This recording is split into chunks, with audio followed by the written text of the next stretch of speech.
Continuamos nuestro estudio sobre el libro de Éxodo, aprendiendo sobre las lecciones que el pueblo de Israel, los judíos, vivieron y aprendieron a través de su salida de la tierra de esclavitud hacia la tierra prometida, la tierra de Canaán. Orden de Dios desde el monte Sinaí a Moisés de sacar al pueblo de la esclavitud egipcia. El estudio anterior hablamos sobre una compañía, un pueblo que cuando hubo pasado el Mar Rojo vivió la experiencia alegre de su libertad y cantaron una canción de gratitud. Ahora queremos hablar sobre la experiencia de esa compañía de ex esclavos, cantantes, que fueron liberados de la esclavitud egipcia, dirigidos por Moisés, por la mano poderosa de nuestro Dios. La historia nos cuenta que sus enemigos, Faraón y su ejército, perecieron en el fondo del Mar Rojo después que el pueblo de Israel había pasado por el mar en seco. Y también nosotros deberíamos de cantar una canción similar, una canción que habla de nuestra libertad, de lo que Dios ha hecho con nosotros para librarnos de las diferentes formas de esclavitud en la que vive el pecador.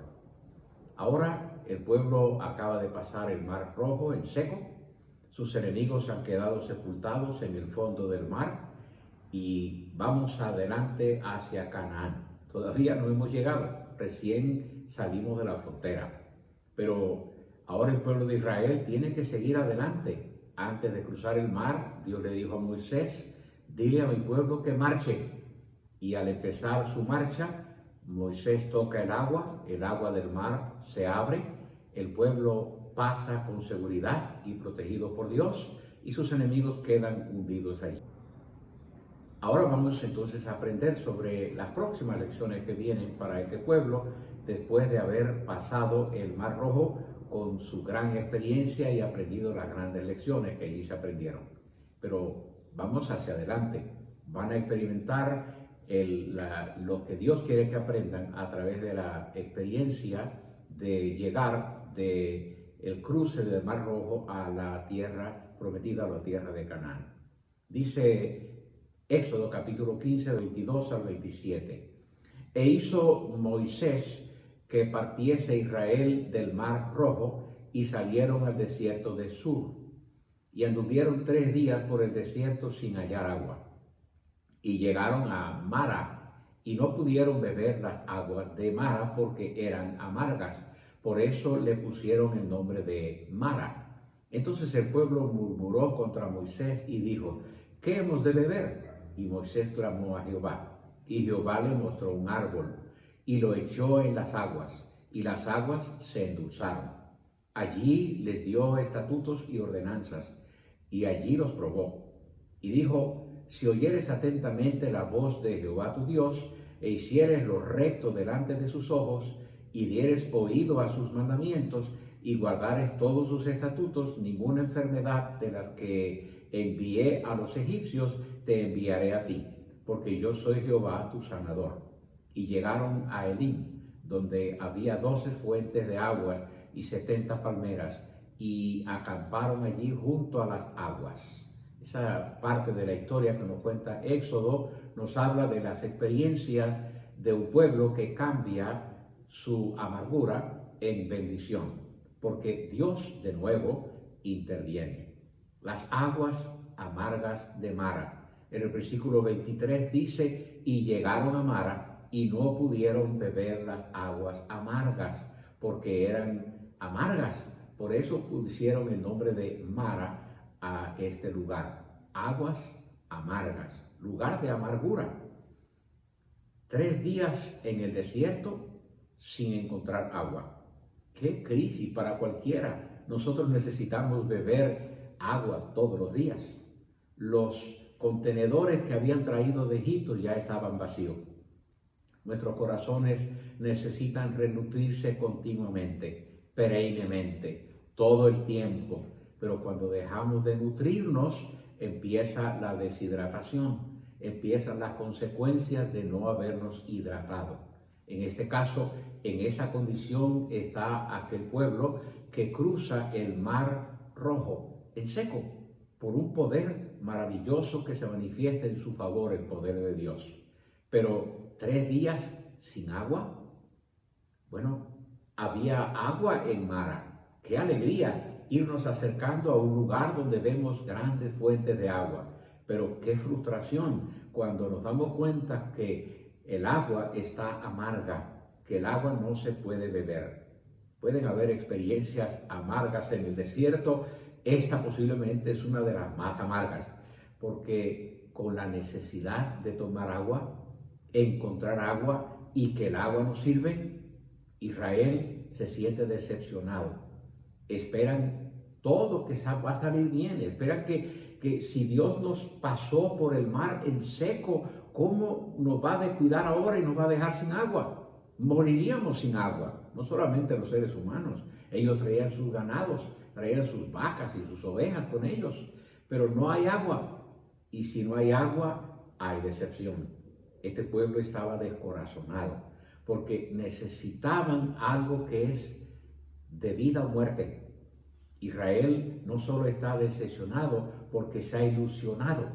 Ellos se ilusionaron cuando pasaron el Mar Rojo y pensaron, si Dios ha hecho esto, entonces ya no vamos a tener ninguna otra necesidad.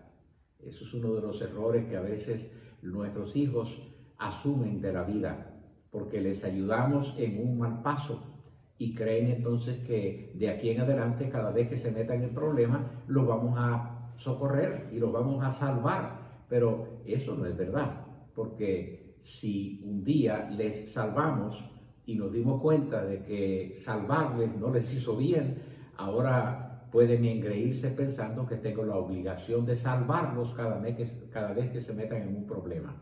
En este caso, este pueblo tiene una experiencia amarga, la decepción.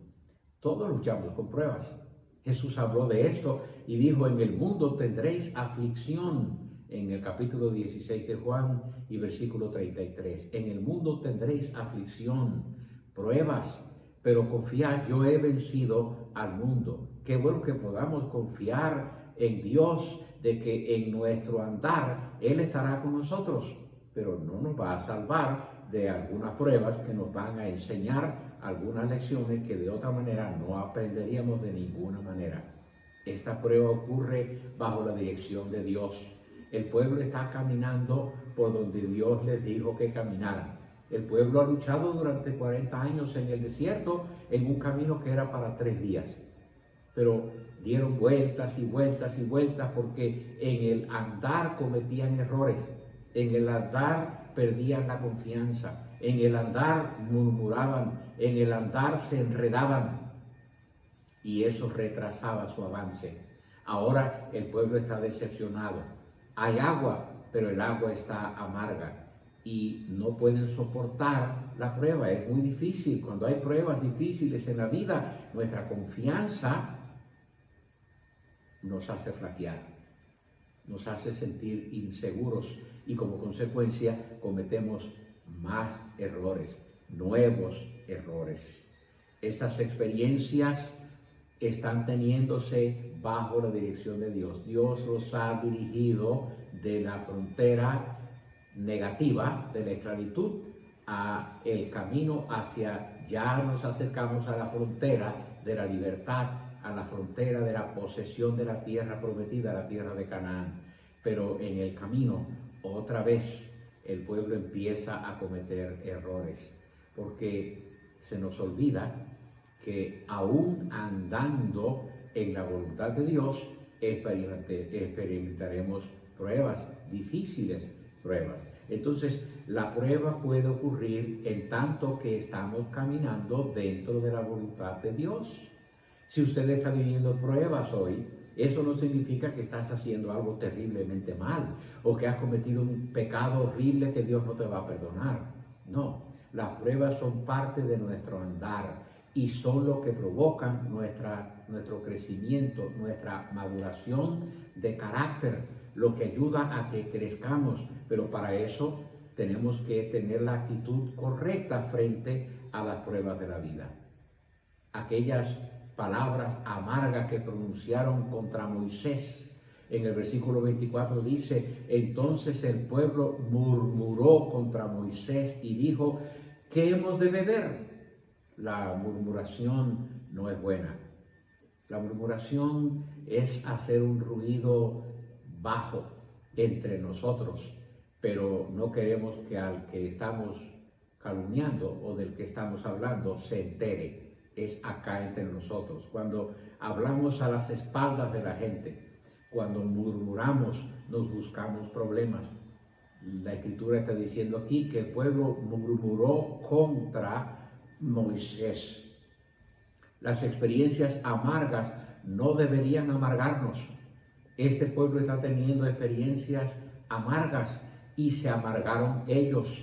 Y al amargarse empezaron a hablar negativo, empezaron a hablar con agresión, empezaron a criticar a la persona que les estaba guiando bajo la dirección de Dios. Amargados no podemos ser bendecidos. Cuando hablamos con amargura no traemos nada bueno a nuestra vida, sino que la misma amargura que hablamos hace más grande nuestra amargura. Los amargados no pueden bendecir a otros. Si te permites amargar, si le dejas a las pruebas de la vida, a las situaciones de la vida, a las experiencias que vives, si les permites que te amarguen, en lugar de bendición para otros, te conviertes en un conflicto, en un problema y no ayudas. La Biblia nos cuenta la historia de Saúl, el rey que estaba amargado contra David, el nuevo ungido de Dios para que dirigiera al pueblo como sucesor de Saúl. Pero Saúl se amargó contra David. Él no habló con Dios para averiguar, Señor, ¿será que llegó mi tiempo de pasar la antorcha? Él no aceptó que Dios decidiera poner a otro hombre en su lugar y menos que pusiera a un adolescente. Pero se amarga contra él y su amargura se convirtió en un problema para él y en un problema para David, el futuro rey de Israel. También nos habla la Biblia, la historia en el Nuevo Testamento del hermano del hijo pródigo, aquel muchacho travieso de la familia que en su adolescencia le pidió al padre de familia la parte de la herencia que me pertenece. Y el padre le dio la parte de la herencia que le pertenece. Tenía dos hijos, la mitad para uno, la mitad para el otro. Al dividir la herencia, el pequeño se lleva la suya, el grande se queda en la casa en posesión de su herencia y papá ahora va a convivir con él de su herencia. Pero el chico se fue y malgastó su fortuna.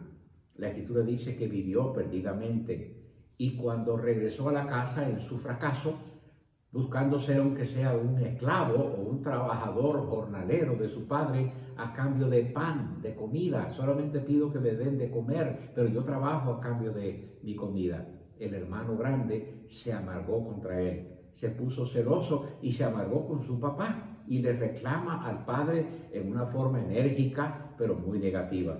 La palabra nos habla si tenemos amargura. ¿Qué debemos hacer cuando descubrimos que en nuestro corazón hay raíces amargas, hay sentimientos amargos, cuando en nuestra mente hay pensamientos amargos?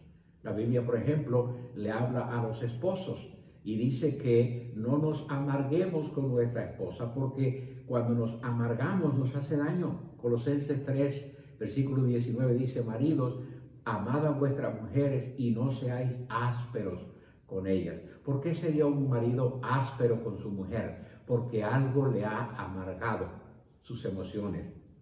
Algo en la relación no está perfecta y este hombre puede permitirle a la amargura tomar el lugar de su afecto. Y en lugar de expresar afecto y comprensión, empieza a usar su lengua como una espada para herir a la persona que por mucho tiempo alega que ama. También la Escritura nos habla de que la amargura es egoísta, gira alrededor del ego de una persona que se siente herida. La amargura es sensual, la amargura es diabólica. Santiago dice en el capítulo 4, versículo 16, pero ahora os jactáis en vuestras soberbias. Toda jactancia semejante es mala. Cuando la soberbia, la amargura de un afecto se apodera del corazón, hace daño a cualquier relación. La amargura entonces tiene que ver con el ego centrado o con el ego viciado de una persona. La amargura daña nuestro testimonio, daña la imagen nuestra que le damos a los que nos rodean.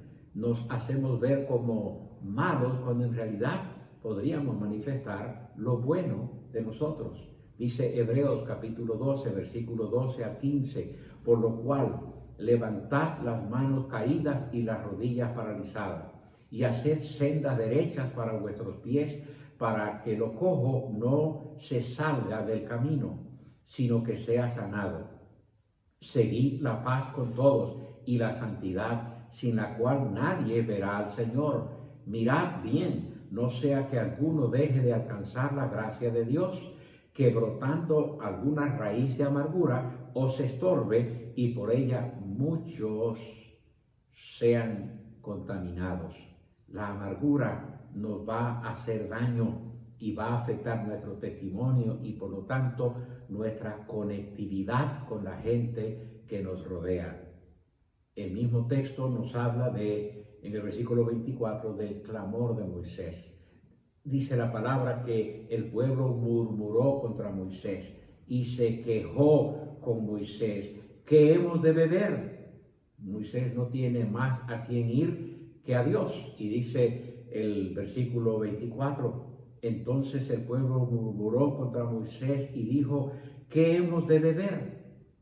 El clamor de Moisés a Dios. ¿Qué hizo Moisés? Versículo 25, y Moisés clamó a Jehová. Moisés clama a Dios. No tiene más a quien clamar, no puede ir al pueblo para dar una explicación. ¿Qué sabe Moisés? Que el lugar donde llega, el agua va a estar amarga. ¿Y qué sabe Moisés? ¿Cuál será la reacción de su pueblo? Él puede predecir algunas cosas, pero no todas. Y cuando llega al lugar, Moisés no sabe que las aguas son amargas. También Moisés va a aprender sus lecciones. En cada una de esas circunstancias, Dios lidia con su siervo Moisés y Dios lidia con su pueblo de Israel, el pueblo de Israel. Pero Moisés ahora clama a Dios.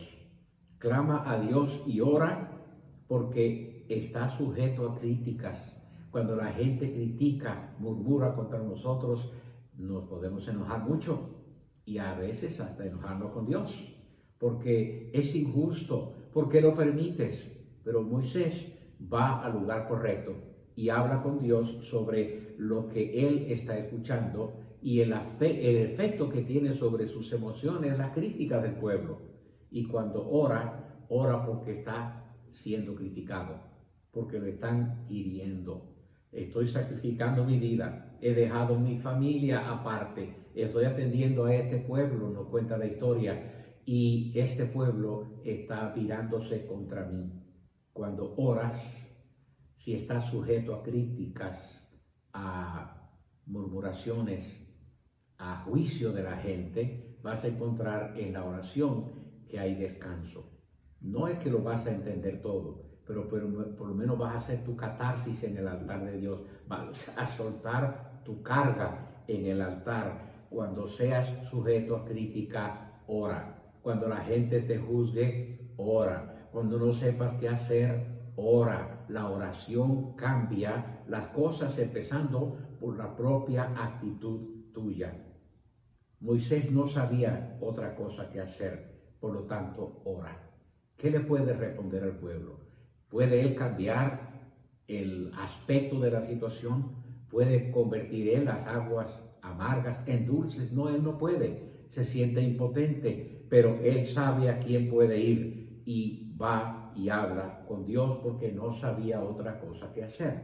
Dios ahora promete sabiduría, la capacidad prudente para ayudar a aquellos que luchan cuando no saben qué hacer. Dice Santiago en el capítulo 1, versículo 5, si alguno tiene falta de sabiduría, pídala a Dios y Dios en abundancia te la va a dar. Moisés sabía qué hacer. Él no sabía qué hacer con las aguas amargas, pero él sí sabía qué hacer cuando una situación está fuera de sus manos. Puede orar a Dios y Dios le va a dar sabiduría. Lo que sucede ahora en la historia es algo maravilloso. ¿A quién se le podría ocurrir? ¿A quién se le ocurriría? Pero cuando Moisés habla con Dios, en el versículo 25 dice, y Moisés clamó a Jehová, y Jehová le mostró un árbol, y lo echó en las aguas, y las aguas se endulzaron. Y las aguas se endulzaron. Y las aguas se endulzaron. ¿Por qué se endulzaron las aguas? Bueno, Dios hizo que Moisés viera lo que había visto. Porque no me digas que un árbol en un lugar desértico no es perceptible. Moisés tiene que haber visto el árbol como cualquier desierto, tú ves un arbusto o un árbol, una planta. Pero de pronto Dios hace que resalte este árbol a los ojos de Moisés. Y Moisés, cuando se percata del árbol, de alguna forma tuvo una importancia extraordinaria, y Moisés tomó el árbol y lo echó en el agua.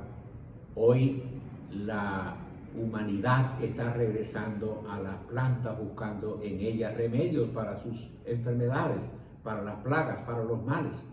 Una de las plantas que ha sido descubierta recientemente es la stevia, un arbusto o una planta que ofrece una hoja tan dulce que con una pequeñísima hojita de esa planta tú se la echas a un café y esa hoja endulza una taza de café y no es azúcar. Pero la Escritura dice que Moisés vio este árbol, esta planta, y la echó en el agua y las aguas se endulzaron. El árbol había estado allí todo el tiempo. Desde que llegaron allí, se estuvieron un buen tiempo la gente luchando con las aguas amargas.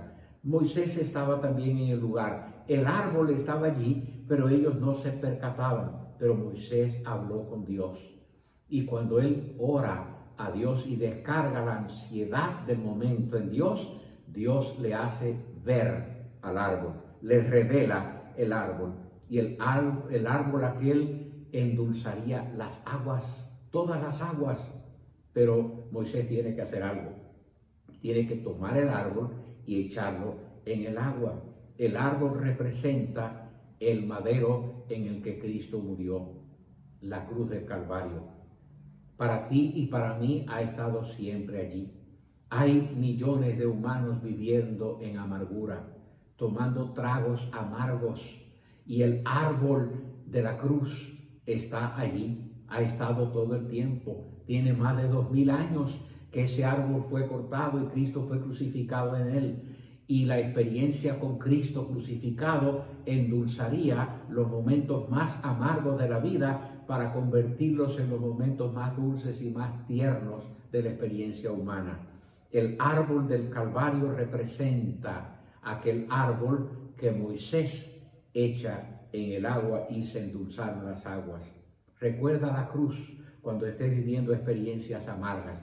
Acuérdate de que hay un lugar en el monte Calvario donde Jesús hizo un sacrificio clavado en un madero, en el tronco de un árbol. Y cuando vemos el Calvario y el sufrimiento de Jesús, Él sufrió nuestra amargura y nuestro dolor para endulzar nuestras vidas. Recuerda cuando estés viviendo experiencias malas, difíciles, contrarias a tu vida, cuando estés frustrado, recuerda que en el Calvario el problema está resuelto si haces lo que Moisés hizo, orar, hablar con Dios y descansar en Él lo pesado, lo amargo del momento que estás viviendo. La cruz puede endulzar los momentos más amargos de la vida. Cristo en la cruz cambia las cosas, pero ha estado ahí. Yo conozco cristianos, creyentes que por momentos, por experiencias, por cosas malas que pasan en la vida, también se han amargado y se han olvidado de llevar a los pies de la cruz la causa de su amargura. No te dejes amargar por las experiencias que vives, o por la incomprensión de la gente, o por la crítica o las murmuraciones de los demás. Cada vez que oigas algo que te afecta, ve a la cruz, ve a la oración. En tus rodillas clama a Dios. Él promete, si clamas, yo te responderé y te voy a enseñar cosas grandes, secretos que tú no conoces. Dios lo va a hacer para cambiar tu lamento en cántico, en alegría, en baile. Quizás la pregunta hoy sería, ¿tienes sed en tu alma y las aguas son amargas? Bueno, cambia tu vista del pozo de las aguas amargas y sube tu vista a la altura de la cruz de Cristo. Ven a Cristo y bebe de las aguas dulces para vida eterna. La Escritura dice, si alguno tiene sed, venga a mí y beba. A lo mejor si quieres beber de las aguas que te rodean, están amargadas. Pero si tú vas a Jesús, Él dice, si alguno tiene sed, venga a mí y beba. ¿Tienes sed de justicia? ¿Tienes sed de paz? ¿Tienes sed de comprensión? ¿Tienes sed de libertad? Cuando tengas sed de cualquier clase, ve a Jesús y encuentra en Él una respuesta para tu ansiedad, para tu desesperación, para tu dolor, para tu llanto. Encuentra descanso en Él. Permítele a Dios transformar la amargura de la experiencia de vida en una bendición para ti, que también sea bendición para los que te rodean. Que Dios te bendiga.